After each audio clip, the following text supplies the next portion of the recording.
Je vous invite à vous prendre place, nous allons commencer. C'est une joie pour moi de vous accueillir ce soir au nom de l'équipe écuménique des Voix de la Bible. Voilà, vous savez que cette manifestation ce soir entre dans le cadre d'une semaine, de témoignages à la cathédrale avec des conférences, une exposition que vous pouvez toujours aller voir, une célébration de clôture demain. Mais voilà, le moment phare, c'était aussi ce soir avec Mireille Buron, que nous allons accueillir dans quelques instants. Voilà, c'est un spectacle rempli d'humour, mais aussi qui va nous faire, je pense, les uns les autres réfléchir. À l'intérieur de moi-même.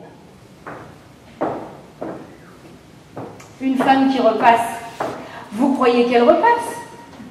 Eh bien, en fait, non, elle ne repasse pas. Ou plutôt si, elle repasse parce que ses mains repassent.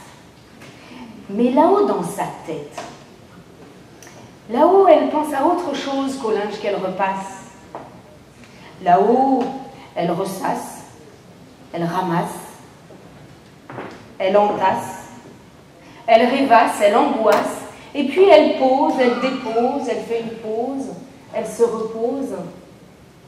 Elle garde dans son cœur toutes les choses.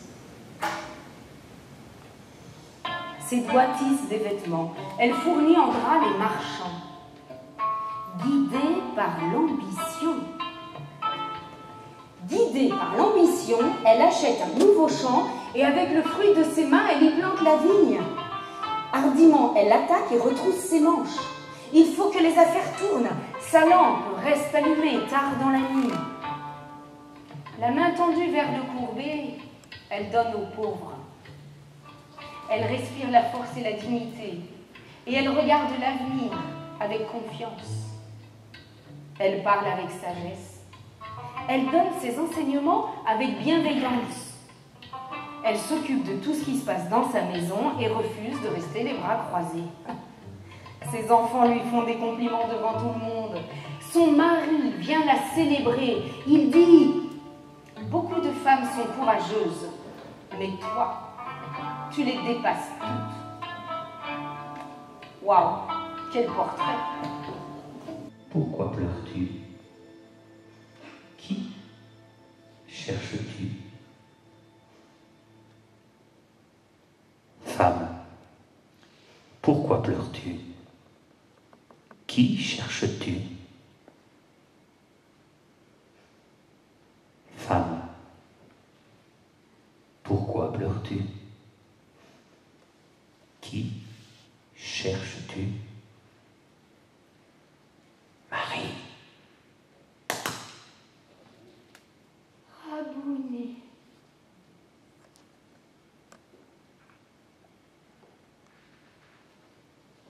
C'est à une femme qu'il est donné de le voir et de l'annoncer. Marie-Madeleine la première, elle, Marie de Magdala, la femme fragile, la femme qui pleure, la femme aux 7 démons. C'est elle, c'est une femme, la première invitée dans ce nouveau jardin d'Éden, en ce premier jour du monde nouveau. Le fil invisible qui nous lie au divin. Quand je parlerai en langue, celle des hommes et celle des anges, s'il me manque l'amour, je suis un pauvre métal retentissant. quand j'aurai le don de prophétie, la science de tous les mystères et de toute la connaissance, quand j'aurai la foi la plus totale, celle qui transporte les montagnes, s'il me manque l'amour, je ne suis rien. Quand je distribuerai mes biens aux affamés, quand je livrerai mon corps aux flammes, s'il me manque l'amour, je n'y gagne rien.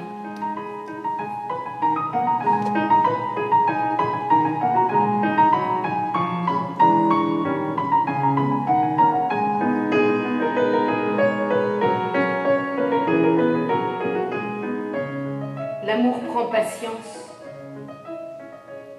l'amour rend service. Il ne jalouse pas, il ne plastronne pas, il ne s'enfle pas d'orgueil, il ne fait rien de laid, il ne cherche pas son intérêt, il ne s'irrite pas, il n'entretient pas de rancune. Il ne se réjouit pas des injustices, mais il trouve sa joie dans la vérité.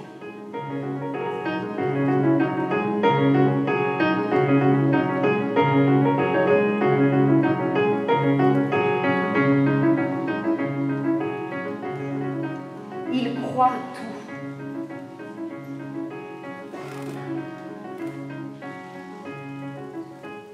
Il excuse tout.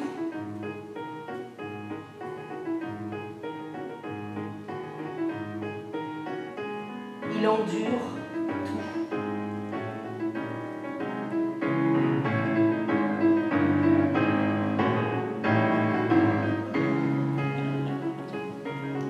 Il espère